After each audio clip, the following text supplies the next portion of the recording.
Ça marche pas encore. C'est tombé. Non, non, non, président. Celui-là, il marche. Bon, Celui du président marche toujours. Alors, bonjour à tous. Bonjour, Monsieur le Président. Je suis Aliou Ba, africain de la République de Guinée. Je vais profiter de l'occasion pour saluer tous les Africains, tous les Français et tous les Guinéens qui sont dans cette salle. Alors, pour aller dans le même sens que mon ami Cheikh, Monsieur le Président, je perçois ce sommet comme étant le sommet de la clarification sur certains sujets qui sont très sensibles et qui cristallisent l'attention de l'opinion publique africaine et française par endroits. Peut-être que nous n'avons pas la même perception de ce qu'on appelle régime démocratique, parce qu'il me semble qu'il suffit de s'adosser sur des lois et ce qui est légal pour considérer un régime démocratique, étant donné que nous sommes tous d'accord qu'il y a une prééminence de la légitimité sur la légalité pour que nos actions portent. C'est vrai qu'il y a de nos dirigeants qui sont légitimes. Il y en a beaucoup qui ne le sont plus. Mais ce que je suis en train de dire, ce n'est pas de vous demander de vous occuper de nos dictateurs. Nous le faisons et nous continuerons de le faire. Moi, je viens d'un pays, la République de Guinée, qui vient de se débarrasser de quelqu'un qui voulait encore mourir au pouvoir. Et je fais partie de ces jeunes qui étaient en première ligne. Je suis fier d'avoir mené ce combat parce que ça ramène de l'espoir auprès de notre jeunesse. Ce que nous essayons de vous demander, Monsieur le Président, ce n'est pas de vous occuper de ces problèmes internes.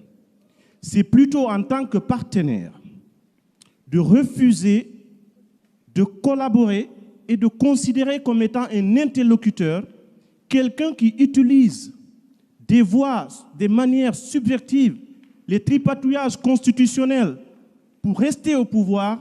N'en faites pas un partenaire. Parce que habituellement, ce qui arrive, Monsieur le Président, on utilise beaucoup de la subtilité politique dans le langage. Aussi longtemps qu'on va continuer de traiter cette question au cas par cas, comme on le dit en Afrique, selon la tête du client, on ne s'en sortira pas. Ne voyez pas le Tchad différemment que le Mali, que la Guinée, que la Côte d'Ivoire.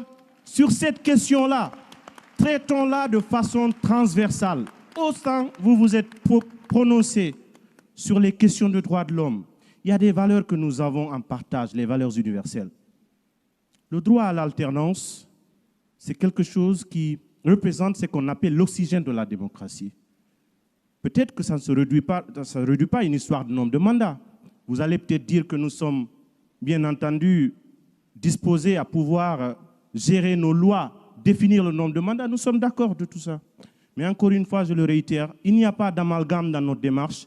Il ne s'agit pas de dire à la France, empêchez que tel le fasse. Nous le ferons nous-mêmes, nous n'attendrons personne pour le faire à notre place. Nous continuerons de le faire, mais n'en faites pas des partenaires selon les cas, en rapport avec soit des intérêts géopolitiques, des intérêts stratégiques, des intérêts militaires ou des choses comme ça. C'est ce que l'Afrique ne comprend pas, et admettez avec nous que cette subtilité entretient la suspicion.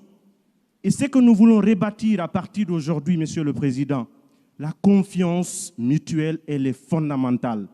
Mettons de côté tout ce qui peut entraîner le préjugé, la suspicion, les petits calculs. Certes, c'est politique, mais des questions de ce type, nous, Africains, nous voulons que vous vous positionnez comme étant un partenaire qui travaille, un partenaire des peuples africains, non pas un partenaire des syndicats de dirigeants africains.